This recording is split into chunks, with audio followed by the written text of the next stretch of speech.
Nous allons parler aujourd'hui d'un service en milieu hospitalier, celui de l'aumônerie. Et pour en parler, je reçois Delphine, bonjour. Bonjour Christelle. Qui est responsable de l'aumônerie d'Évron. Alors je vous présente un peu Delphine, vous êtes mère de famille, vous avez 5 enfants, vous êtes femme de militaire, ce qui est déjà un service, parce que votre mari a beaucoup bougé. Vous aviez fait des études de secrétariat, et puis votre mari est jeune retraité. Et un jour, vous rencontrez le prêtre de la paroisse. Voilà, je rencontre le prêtre de la paroisse quand nous sommes installés à Évron, il y a 1 an et demi, 2 ans. Et mon mari propose ses services à la paroisse et le prêtre se tourne vers moi et me propose « Et vous ?» Aïe. Voilà, donc moi, je lui réponds « Je veux bien visiter les malades dans les services. » Voilà, c'est quelque chose qui me tient à cœur.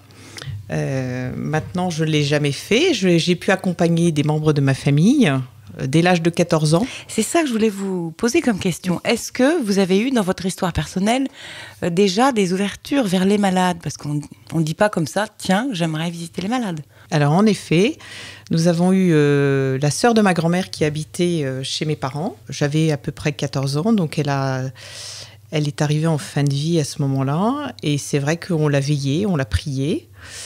Et du haut de mes 14 ans, je la faisais déjeuner. J'avais déjà un contact très proche. Et c'est vrai qu'à la fin de sa vie, j'étais seule auprès d'elle. Et voilà, je lui ai fermé les yeux. Et la seule chose que j'ai su faire, parce que 14 ans, c'est vrai qu'on a... C'est jeune, oui. C'est très jeune. J'ai pris un missel de prière et j'ai prié un moment avec elle, accompagnée d'une de mes sœurs qui finalement est arrivée.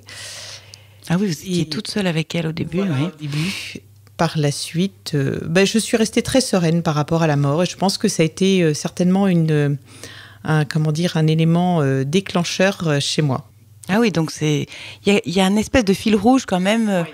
Pour pouvoir dire 30 ans après, j'aimerais visiter les malades. Voilà. Et j'ai pu accompagner aussi d'autres membres de ma famille, entre autres mon père, d'autres personnes que j'ai pu visiter au moment de leur maladie ou de leur souffrance. Voilà, je me suis habituée à la détresse des gens, à la souffrance des gens. Voilà, et une sorte de compassion, en fait, de les écouter. Vous vous sentez bien dans ce rôle-là, en tout cas. Oui, ça ne me pose aucun problème. Je sais qu'il y a certaines personnes qui ne supportent pas de rentrer dans un hôpital ou d'accompagner, et la mort, pour eux, leur fait peur. Mais moi, ça n'a jamais été le cas. On a tous des charismes différents, je pense. Tout à fait. Et alors, d'ailleurs, très rapidement, votre prêtre de paroisse vous propose d'être carrément aumônier et responsable de l'aumônerie. Responsable de l'aumônerie. Donc, je lui ai répondu que je ne cherchais pas un poste. C'est ça. Et qu'il fallait que je sois accompagnée dans cette démarche. Donc, je suis aujourd'hui accompagnée par une personne qui a fait ça pendant 17 ans, qui s'appelle Chantal, et qui a mis beaucoup de choses en place au niveau de l'aumônerie de l'hôpital. Et voilà, qui me forme en même temps et qui m'accompagne dans toutes les démarches administratives de gestion, la gestion entre autres des bénévoles. Donc, et alors, et ça consiste en quoi le service d'aumônerie? Qu'est-ce que vous proposez? Alors on propose un soutien religieux pour toute personne qui le souhaite. Nous leur proposons aussi des visites régulières. Donc nous avons la chance de pouvoir visiter toutes les personnes. Donc les personnes nous disent si elles sont intéressées ou pas. Les personnes qui ne sont pas catholiques et chrétiennes, nous pouvons quand même rentrer dans leur chambre et discuter avec elles. En fait, ce sont des visites de courtoisie et d'amitié. Vous avez donc affaire aux malades de l'hôpital et aussi à l'EHPAD. Il y a aussi 25 lits de... Voilà, il y a plus de 25 lits par service d'EHPAD. Il y a plusieurs services, je crois qu'il y en a moins 6. Et bien sûr, tout cela se fait en relation très étroite avec les responsables de l'hôpital? Alors avec le personnel soignant, donc on se présente dans le service, on dit qu'on est dans le service et en fait, si les personnels soignants estiment que notre passage serait important pour telle ou telle personne, donc ils nous le signalent. Nous allons en priorité dans ces chambres-là. Quand la personne est souffrante ou en fin de vie, donc on peut prier avec elle et puis appeler éventuellement le prêtre de la paroisse pour donner les derniers sacrements. Le sacrement des malades. En fait, on le propose de toute façon régulièrement, ce sacrement des malades.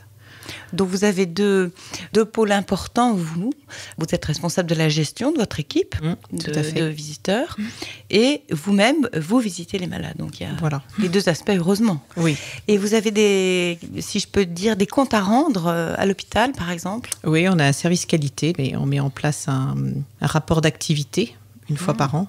Donc qui nous permet de tenir au courant la directrice du nombre de visites que l'on fait par service, du nombre de sépultures dans l'hôpital, parce qu'on a la possibilité donc de faire ces sépultures.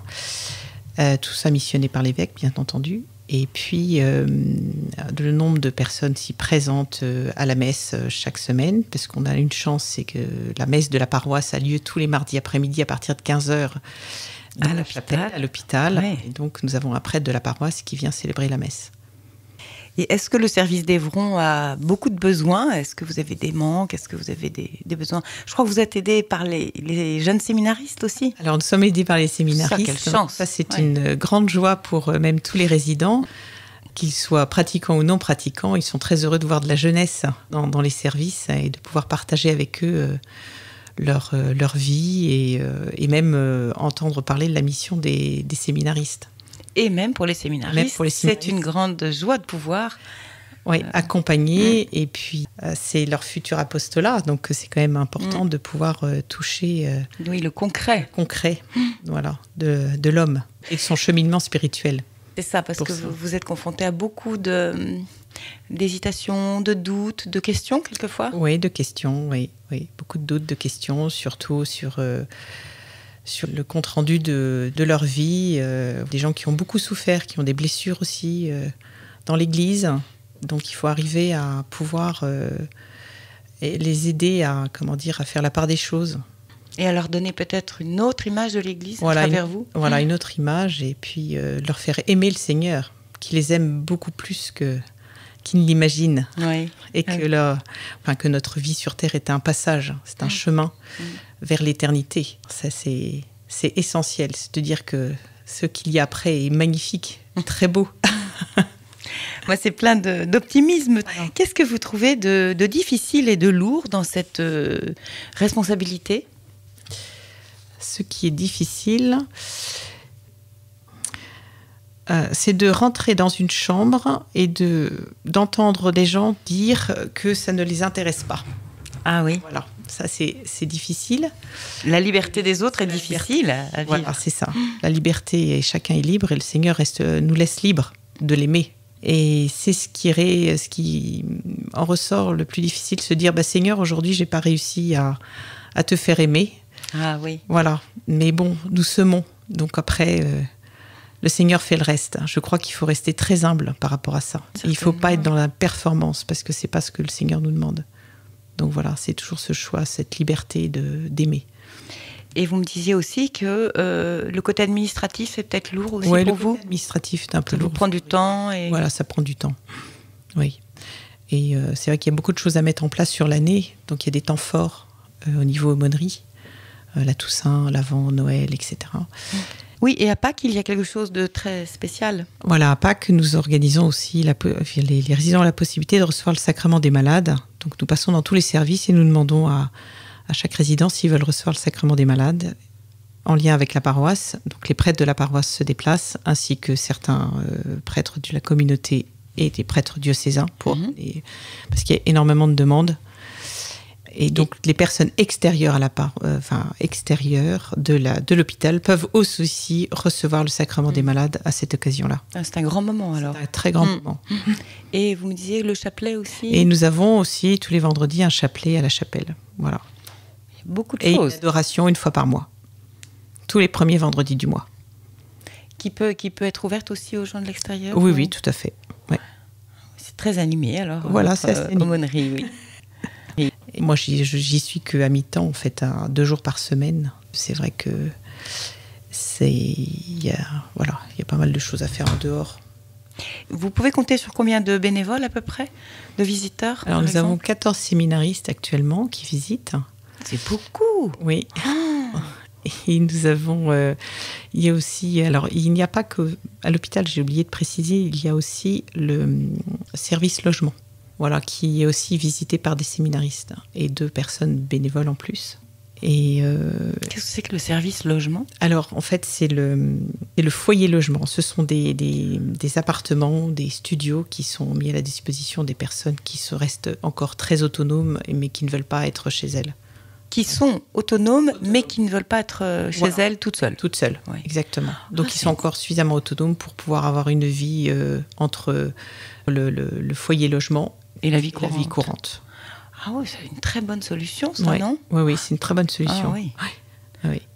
Et qu'est-ce qui vous donne le plus de joie dans ce service qui, on l'a vu, ne vient pas du hasard? C'est le sourire et les remerciements des gens, voilà, qui sont très heureux qu'on soit passé les voir, voilà, qu'on ait pu discuter un petit peu avec eux. Et pour certaines personnes qui ont eu des accidents de la vie comme des AVC, ce qui est agréable aussi à voir, c'est quelquefois même des sourires sur les lèvres. J'ai eu le cas d'une résidente.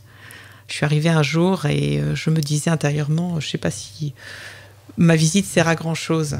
Parce qu'elle ne communiquait Elle plus. ne communiquait plus. Oui. Quand je suis arrivée, elle m'a fait un sourire jusqu'aux oreilles. Donc ça, c'est extraordinaire. Donc après, on ressort, on dit merci Seigneur. Ah oui, ça c'est une Ça, belle... c'est des grandes joies. Oui, oui. Voilà.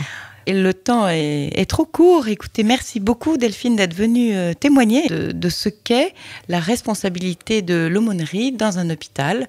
Je pense que tout le monde voudra aller à l'hôpital d'Évron maintenant en cas de maladie. Merci beaucoup en tout cas. Merci.